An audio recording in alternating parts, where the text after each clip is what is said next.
If you ever visit a quiet patch of desert in Utah, you might hear an old legend whispered by locals, a fortress that once existed there and then vanished overnight.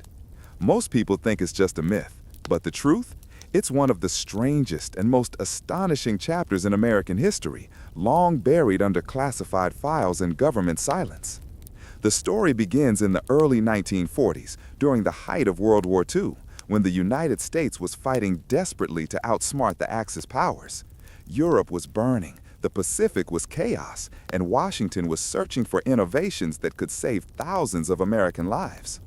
That was when a young engineer named Dr. Benjamin Hollister, a brilliant but little-known physicist from Montana, submitted a proposal that looked insane on paper. His idea was something he called the Mirage Defense System.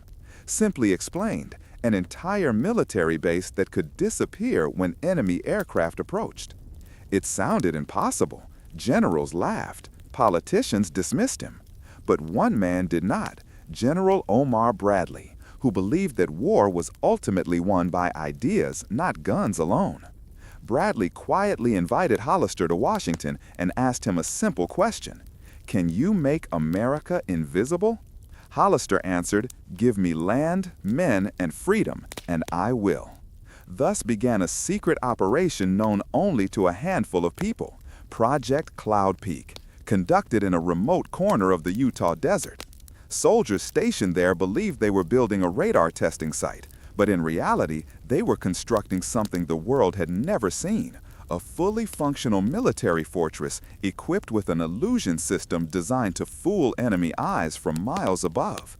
The project involved an unusual team: physicists, desert survival experts, Hollywood set designers, magicians from New York, and even Navajo engineers who understood how heat and light behave across open land. Their combined knowledge created something extraordinary. Hollister's idea relied on a mix of massive rotating mirrors, controlled fires, heat distortion fields, and smoke generators capable of twisting light in a way that made solid structures appear not absent, but like part of the surrounding desert.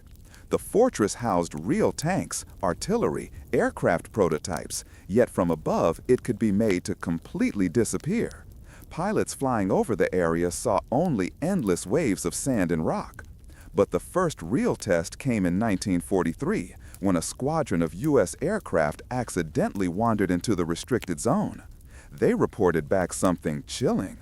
"We flew over the coordinates. The base simply does not exist." The Pentagon was stunned.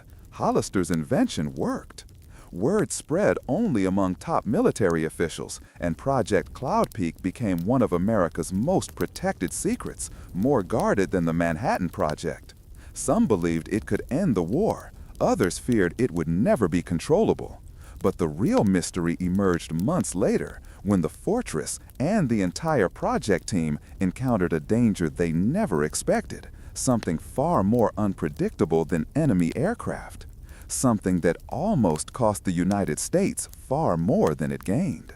What happened next turned the project from a miracle of American engineering into one of the most unsettling mysteries in U.S. military history. By early 1944, Project Cloud Peak was fully operational.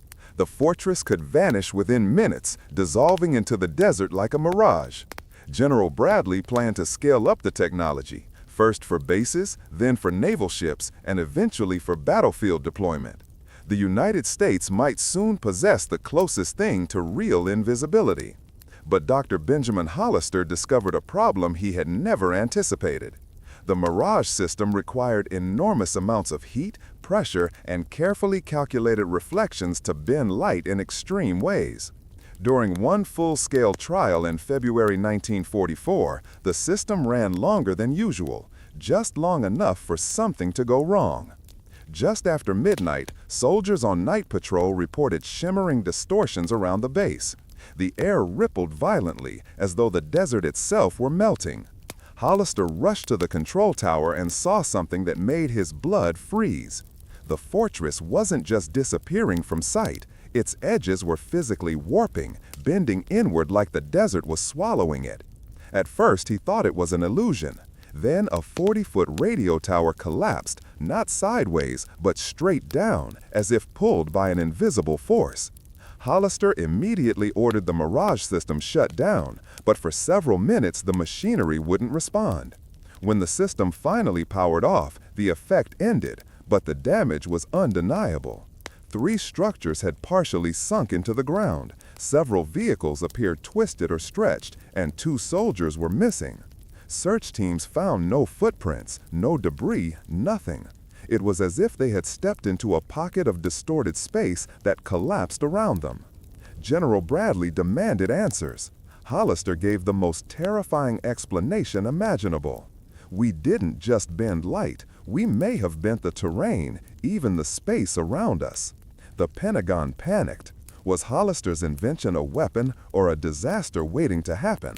If used incorrectly, it could erase entire battalions, pull them into unknown pockets of warped space, or destabilize environments on a massive scale. The Mirage system was immediately classified at the highest level. Bradley ordered the base dismantled. But before the demolition teams arrived, something even stranger occurred. One morning, reconnaissance pilots sent to survey the site reported that the fortress was gone again, but this time the Mirage system wasn't activated. The entire base looked abandoned, half buried and silent.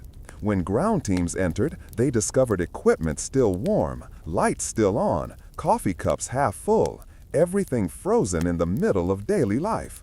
But the people? Every scientist, every soldier, every guard, vanished. There was no sign of struggle, no footprints, no tracks leaving the base. The only clue lay inside Hollister's notebook, found open on his desk, containing a final message. We pushed the desert too far, and it pushed back. The government sealed the area within hours. What remained of Project Cloud Peak was buried, literally and politically. Files were locked away, land access restricted, and the world moved on, unaware of how close America came to mastering invisibility and how dangerously unpredictable it had proved to be. Today, the location of the fortress sits quiet under the Utah sun. Tourists driving through see only sand, rocks, and stillness. But some claim strange distortions still ripple in the air during hot afternoons, and a few hikers swear they've heard distant echoes of machinery or seen shadows of structures that shouldn't exist. Perhaps the desert remembers what America tried so hard to forget.